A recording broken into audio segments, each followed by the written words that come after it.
Yeah, no, there's obviously a lot there. I think it's I think I think the last few months have I think just in general, I think we've had to get used to just all different normal activity, and I think because of that, I think we'll be somewhat prepared. But yeah, I think that's going to be totally different. It's going to be totally different than any spring training we've seen in the past, and it'll be a condensed period of time. I think we'll get a sense to see which players have stayed in shape, and who's ready to start the season.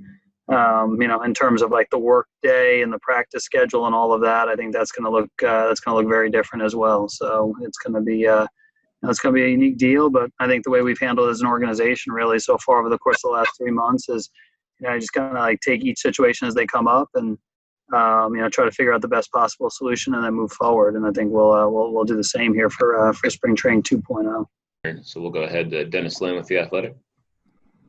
Hey, AJ, how's everyone doing from a health perspective, both in terms of COVID, any positive tests recently, and just on the injury front? Yeah, no, we've I think as an organization, I think we've probably stayed lucky in that regard. I think we're still with the MLB closing the facility there or having the MLB teams close the facility. We're still waiting on some tests from the Arizona group that was working out there, over the course of the last couple of days. I think, overall from a health standpoint, some of the guys coming back from injuries in spring training, they've obviously had some time now to get back healthy, and would expect the crew to show up healthy. The players that we end up selecting for the 60 man and some of the little nagging things that we had there at the end of spring training. I think for the most part, there hasn't been anything new that's come up over the course of the last few months that would limit anybody starting the beginning of spring training. All right, we'll go to Kyle Glazer, Baseball America. Hey, AJ, when MLB initially expanded rosters to 26, they put a cap on how many could be pitchers versus position players. Have there been any such restrictions now that they're expanding to 30, how many pitchers there can be? Yeah, I think, honestly, I think with a lot of these questions, I think a lot of this is still, it's still not 100% finalized. The sense that I get, is that the limits in terms of the number of pitchers on the roster, I don't get a sense that's going to be part of, this phase of the roster, over the course of the next couple months. So, it does seem like that they're going to go from, 30-man roster to 28 to 26. I haven't heard yet about the 3-batter limit, some of the new rules that were in place for this year. We're still waiting to hear about that. But I don't get a sense that, limiting the number of pitchers, that's going to be part of, this, the set of rules that's going to govern the rest of the season for us. I don't get a sense that's going to be part of it. But until we see kind of the final rules from MLB and the roster construction, I'm not 100% certain. Thank you. Go to John Conniff with Mad Friars. Hey, Jay, I was curious, how big is spring training going to be? Because we're used to having all these players around from the minor leagues and so on. So how many additional players will there be there from the minors in addition to what could be the major league roster? And what are the plans going forward for any type of minor league season or development that you can share with us now? Yeah, no, I think it's again. I think what's been discussed has been a 60-player, I guess what they're calling a taxi squad or 60-player squad. You would eventually cut that down to 30 players that would break camp with you. There at the end of July for your first major league game. But honestly, I think exactly how we fill that out, whether we use the full 60, at what point do we use the full 60? I think all those things are still a little bit up in the air until we see exactly what the rules are for MLB and how teams are going to have to handle the all the COVID testing, the COVID situation. If you get a positive test, I think all of that is still a little bit up in the air. I think it's going to be worked out here over the course of the next few days, obviously leading up to the start of spring training. But and then in terms of minor league season, I think the focus on baseball, from Central Baseball and from the union has been to get the major leagues back, and then I think they'll start looking at the best way to develop players, and whether that is in this spring training period or that's in some other type of developmental league. I really haven't heard much new on that front about any progress on that area. I think it's going to be, the first order of business for everybody is try to see if we can get the big leagues back in play, and then we'll start looking at the development component for the minor league guys. Thank you. Go to A.J. Caswell. I know you didn't build this roster planning on having a DH in 2020, but it seems like you have a few options there. How are you viewing using that spot now that it's part of the 2020 rules? I think we have some bats that we feel like it's going to give opportunity to guys to come in and compete, get more at bats, become have a regular place in the lineup. And then also you can use, the position guys that are on the field and give a day off for some of the guys that regularly play the field. So, I think we've been, again, I think we have some good options that are out there. So whether it gives more opportunity to guys like Josh Naylor, Ty France, some of the guys that, have been competing for spots on the field and swing the bat well. That's probably the first few names that come to mind. But then there's other guys, Franchi Cordero, Frankie Mejia, and then clearly like the Machado, Hosmer, Tatis grouping, giving those guys a day and not having to, still having their bat in the lineup. So I think it gives Jason and his staff a lot of different options, and I think we'll have some different options on our roster that we can utilize that DH spot with. Kevin Acey with the San Diego Union Tribune. AJ, what date will your guys first be on the field, and will it be everyone, pitchers, catchers, and position players? And will you be using another site as well? Yeah, I mean, it sounds like July 1st is is kind of the first official report date. I think they're still working out the details though with the testing component, so I don't know if the 3rd will be the first workout or it'll be on the 1st. So I think we'll still get some word here from MLB in the next couple of days. Guys are starting to come back to San Diego here, over the course, and I think we'll see more and more guys come back over the course of the next week. And in terms of like pitcher-catcher separation, we're not sure. I think that's still kind of waiting for the rules. Didn't get the sense this morning on a call with MLB, on a small call, that sounded like that you potentially could bring the staff, the position players and pitchers back at the same time. But honestly, I think we're still waiting for that detail. And yeah, we will look at some different possibilities in terms of, I know we've talked about it over the course of the last month. And we're still finalizing some things there, but we've got to look at some other sites as well to try to help us get through the spring training period.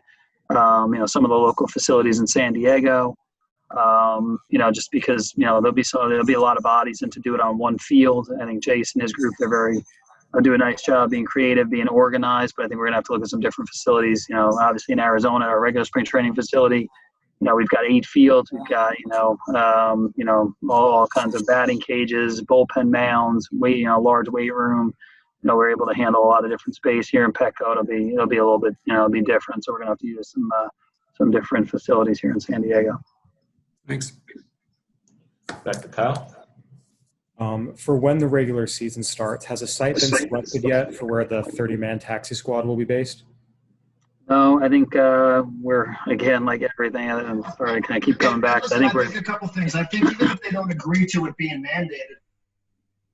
Yeah, I don't know if that was Darren in the background or somebody, but get a little taste of his show. But no, I think we're trying to finalize that. I think we've again trying to look at a couple of different possibilities, both locally here in San Diego, and we've talked about the Arizona complex using the spring training facility. But yeah, I think what's going to happen is when you get your 30-man big league team, that team's going to go out and play a major league season, travel obviously, and go out and participate in the 2020 championship season. And then your other 30 taxi squad will be located elsewhere, and there'll be separation there. And that group will go out, and it looks like practice, some inter squad type possibilities. It doesn't look like they're going to play games against other organizations or anything like that. And probably it will be within driving distance of the ballpark here in San Diego in case we need to make roster moves, et cetera. And we'll look to have something on that front probably in the next 24 hours or so about where we're going to try to house that taxi squad when spring training breaks. Thank you. All right, we'll go to Marty Caswell, extra 1360. Thanks. AJ, how confident are you that all your players and staff can follow the protocols, all the unknown protocols that come with COVID? And what do you find, what do you see as the biggest obstacle into this season being started and completed for that matter? Yeah, I mean, a lot of confidence in the group that we have in terms of, our medical team. Obviously we've all got a lot of unwanted experience over the course of the last few months with, the social distancing, being, all the different, having the different safety and sanitizing measures that we've had to put in play. But again, I think there's a lot of motivation to do it. Standpoint, and also from you're trying to respect the people that you're in the building with, and I think, there's also the competitive element. I think trying to put yourself in as good a position as possible is no way to guarantee anything, but, I think we're going to try to do as good a job as we can for, educating our players, educating our staff. Obviously the compliance component, trying to make sure that everybody understands the importance of, following, any kind of measure we can to limit your exposure, limit your risk. And I think there should be a lot of motivation from everybody's standpoint to follow the rules and follow the regulations, and and it helps the group stay healthy. And you have a responsibility to the person next to you to do that. So I think it's obviously a new way of life. It's a new normal for all of us. But I would expect our staff to do a good job following all the things in place that MLB's put in place, and as an organization that we put in place. And a quick follow-up, any concerns that teams might try to manipulate the COVID leave list? I don't think so. I mean, I think, again, like anything, anytime there's a rule in place. I think we've seen it in the past few years with the disabled list and different things like that. Maybe somebody's going to look at it as a competitive advantage. I think in this case, you're talking about a pandemic in the country, and a very, obviously, from a virus that's kind of, that everybody's dealing with. So I think MLB will be real strict with it, and I know we will be as an organization. So I don't think that, I know from our situation, can't speak for everything, but from our situation, we obviously got to take everything real serious and follow all the protocols and regulations MLB puts in place. We'll go over to Marty. Good afternoon, guys. I hope you are okay. And AJ, I want to know if you tell it already, but how was the conversation with the players getting ready for the spring training, or some players are worried about it to get a return for the activities? Yeah, I think we're still in the process of talking to everybody since the announcement with from the union and from the PA and from baseball. So, but I think so far, I think the guys we've spoken to, guys are excited. They want to get back to playing. This is what they love doing. They love competing. They love playing the game of baseball. Being out for 3 months, I think I think they're ready to get back and play baseball here in San Diego. And I think the detail that MLB put out, you're talking about multiple documents, all kinds of experts having the ability to weigh in, check in, 108, I think it was 108 pages may have been the final document. I have to go back and check, but 100+ page document that, outlines all those health and safety protocols. I think it gave the players a lot of confidence that MLB is doing everything they can. Obviously, there's no guarantees, but doing everything they can. It's going to be a ton of testing. All the different protocols that are out there for high risk individuals. I think it gives the players some level of confidence that this is some type of health and safety bubble that has got their best interests at heart. So I think you got players motivated and excited to come back to play, and I think they also feel good by what they've seen from MLB in terms of all the different protocols that are in place to try to keep people healthy. All right, thank you. Back to AJ Caswell. AJ, how does 60 games maybe affect the way you strategize for a season? And more specifically, how does 60 games impact potential decisions with guys like Mackenzie Gore, Luis Patino, who aren't going to have minor leagues to go to and won't have the regular workload that they would have had in another year? Yeah, no, it's definitely different. I mean, everybody always talk here baseball being a marathon, not a sprint. This is definitely going to be a sprint. So it's it's going to be extremely unique year. It'll definitely factor into our decisions, both roster wise and also just even strategically, like how we play certain games. And it's going to be a different different type setup for everybody. So I think specifics we'll have the next few months to kind of figure that out and get into it more on the both the roster and exactly how that's going to play out with who breaks with us, who's set up to help us throughout the year, when they're set up to help us, how we handle our pitching, how we set up the the balance between pitching and position players. Jace manages the game with bullpen versus starter. I mean, all of those things are going to be things that that the coaches are talking about. That I'm sure all 30 organizations are talking about. That'll all factor in here over the course of the next few months. It's definitely it's going to be a different season than your 160 long year. So I think that'll be whoever handles that the best is probably going to have the most success here over the course of the next few months. AJ, what are some of the things that would help a team in terms of its construction in this sprint, like a strong bullpen, that sort of thing? Yeah, I mean, I think every team's probably a little different, honestly, in terms of how they're situated, how they're set up.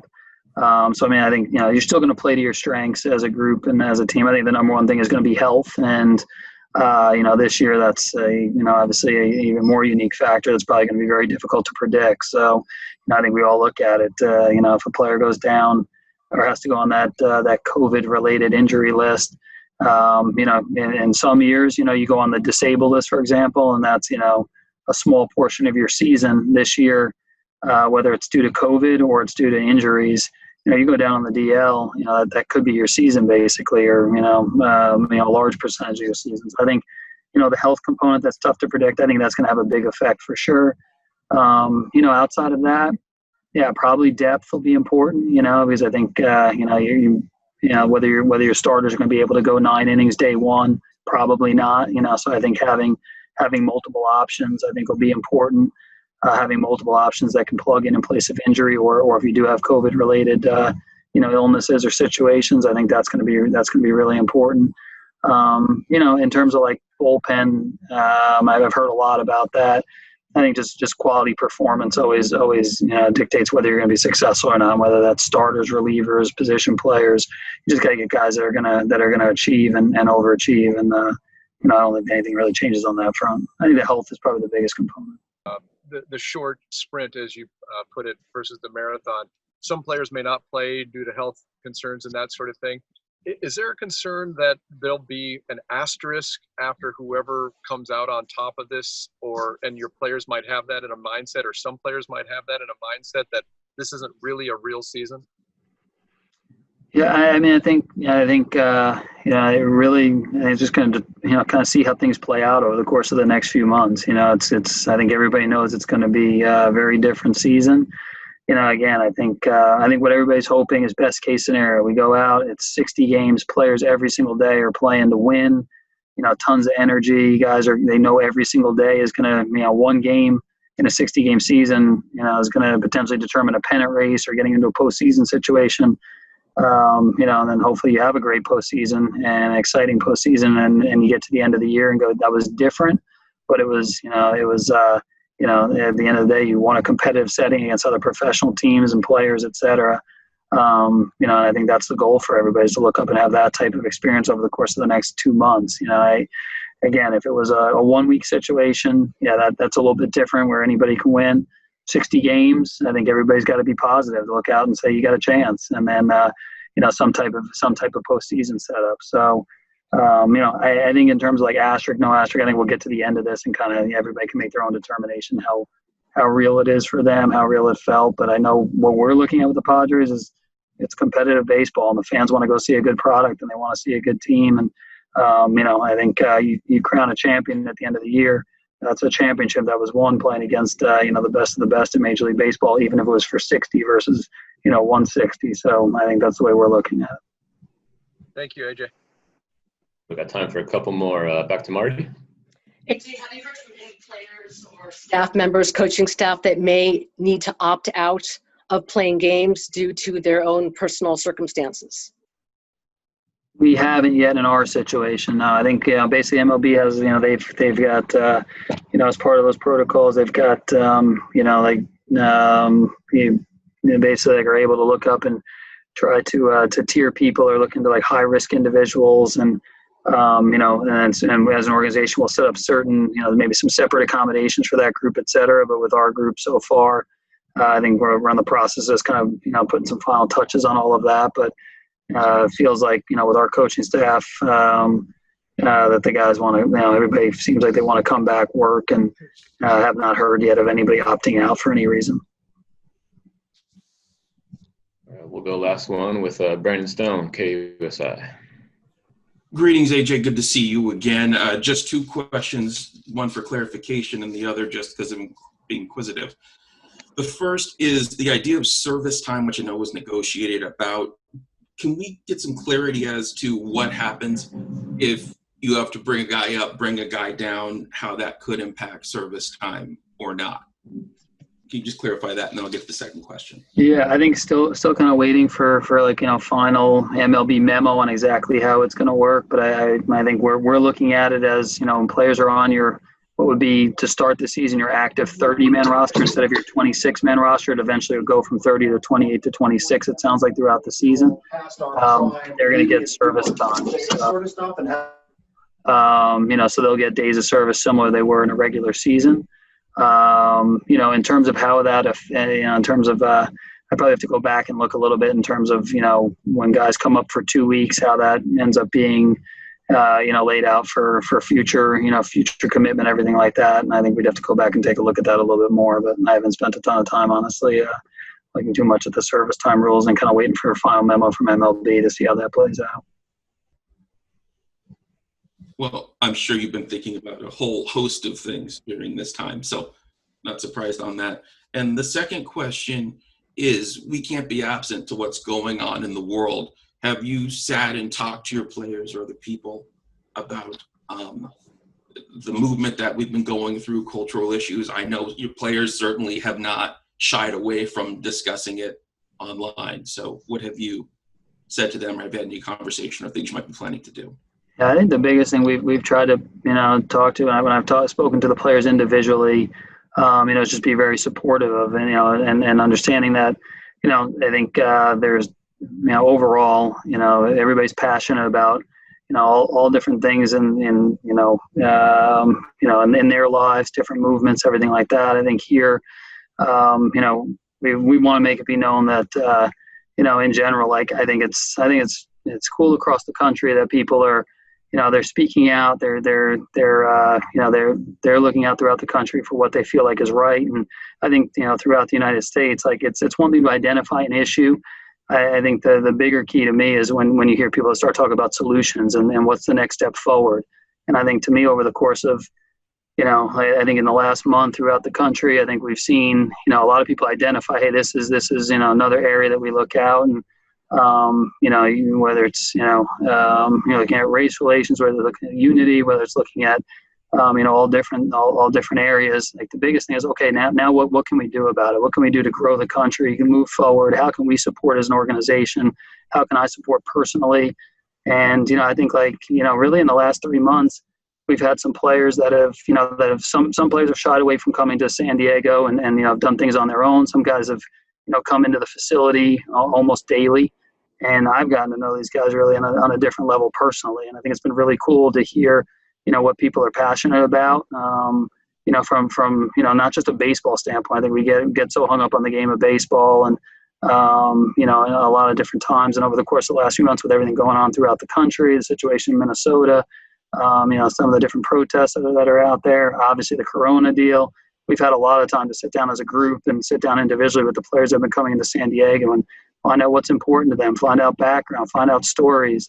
And I think those are things that, as an organization going forward that, will make me better in my role, better in my job. But it's just been really cool getting to know our players, hear what they're passionate about. And I know there'll be some things here throughout the season that, I'll be participating in more as well. And our players will be that, I think hopefully trying to put the country in a better spot. So, and then, in a tough spot over the last few months, just kind of being locked in this weird, isolated situation and having 2 players come in at a time and everything like that. You get a lot of time to spend time with the group. And, there's been a lot of conversations we've had overall, kind of finding out what's in some guys' head and their hearts. And it's been pretty interesting, honestly.